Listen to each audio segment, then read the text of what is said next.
So she has to get her cabinet to agree to a united position. How tricky is that going to be? Well, I think she won't actually find it that hard to get them to united position on what should their opening negotiating position be on the final trading outcome. Because basically, most of the cabinet will swing behind David Davis's Canada plus, as he calls it, which is basically a free trade agreement with services and other things added in. So they'll all agree that that's where they should be aiming. There'll be very different opinions on how realistic it is that that's where we will land at the end. And in the meantime, I think there is a real sticking point over the question of transition, because Theresa May and Philip Hammond have basically put out an argument that things will stay the same. You know, so after March 2019, things will ultimately stay the same for 2 years, although we will lose our seat. Michael Gove definitely doesn't agree with that. He thinks there are particular things we need to come out of, things like the fisheries policy during transition. And that might be a sticking point for the discussion today. And when you say the same, you mean the same rules and regulations that we as a member follow now, and also freedom of movement of people? Well, so they talk about basically having the same level of market access that we have now. How are you going to achieve that? By following EU rules. On free movement, there will be slight changes. There'll be a registration system. But ultimately, they're not going to be bringing in their new immigration system until the end of transition. Hugh, you probably read Boris Johnson's interview yesterday, where he said what we need to do is something new and ambitious, which this is talking about the trade deal now, which allows zero tariffs and frictionless trade, but still gives us that important freedom to decide our own regulatory framework, our own laws.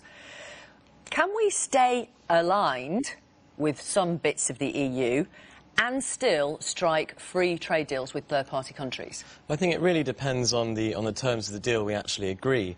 And I think the thing the UK has to be careful about is not actually getting locked into a sort of legally binding treaty which forces alignment on issues. I mean, of course, we're not going to sort of diverge dramatically overnight from EU regulations. I think there's some areas, where the government, as Theresa May actually said in her Florence speech, there's some areas where they think a higher degree of alignment might be better.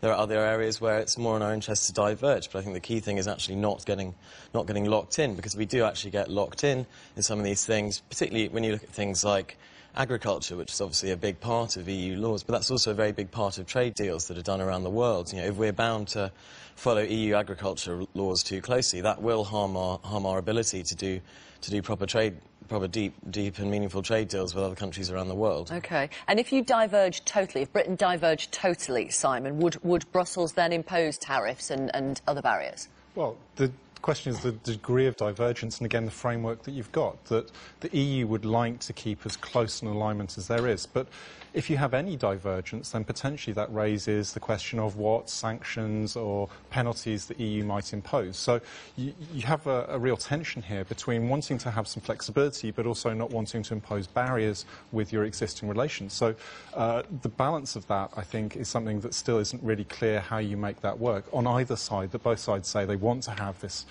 good relationship, a close relationship, but how you make that work in practice, I think, really isn't clear yet.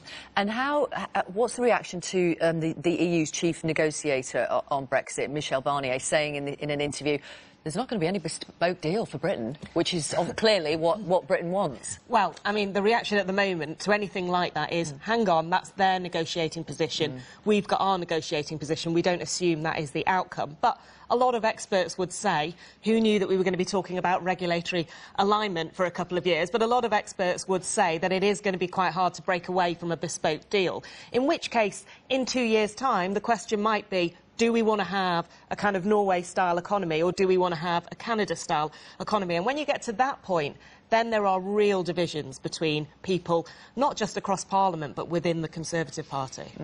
What do you think the next 2 years is going to be like? Or slightly less than 2 years, but until March 2019. Yeah, well, it's going to feel like 10 years, isn't it? Yeah, I think, judging from the negotiations so far, it's definitely going to feel like there's a lot going on. But I think that the next key battle is obviously going to be over transition. I think that's what the EU said it wants to talk about next. Obviously, so May's got, she's got competing interests. I think Brexiteers are understandably uncomfortable about the idea that transition is just going to be, a really maximal transition. It's going to be staying in the customs union, staying in the single market, even though May says it won't be in name. I mean, I think it's obviously it's not ideal, but I think it does look like the route we're probably going to go down. So I think the most important thing for May is actually to secure some of these concessions that she's talking about, and we're expecting her to talk about later today in the Commons, actually securing the ability for Britain to sign trade deals during this period, and other things probably, you know, as Michael Gove wants, coming out of the common fisheries policy. And I think, yeah, we may not be able to get a different agreement on the overall architecture of the transition period, but I think to actually, you know, to withdraw from some things that aren't essential to maintaining frictionless trade in the transition period, I think is probably the right approach. I think the question about being able to sign free trade deals with other countries, I think, might be symbolic rather than substantive, because these deals are going to be very complicated. A lot of other countries aren't going to want to conclude a deal until they know what the UK's relationship with the EU is, that this clearly is going to be a key factor. So I think we're going to see a lot of debate in the remainder of these negotiations about what is actually meaningful and what might be more just about things to take home and show that we've won a victory in the negotiations. So there's a lot that's still on the table, despite what we've already had agreed last week. OK. Thank you all. Thank you very much. Thanks for coming in. Appreciate it.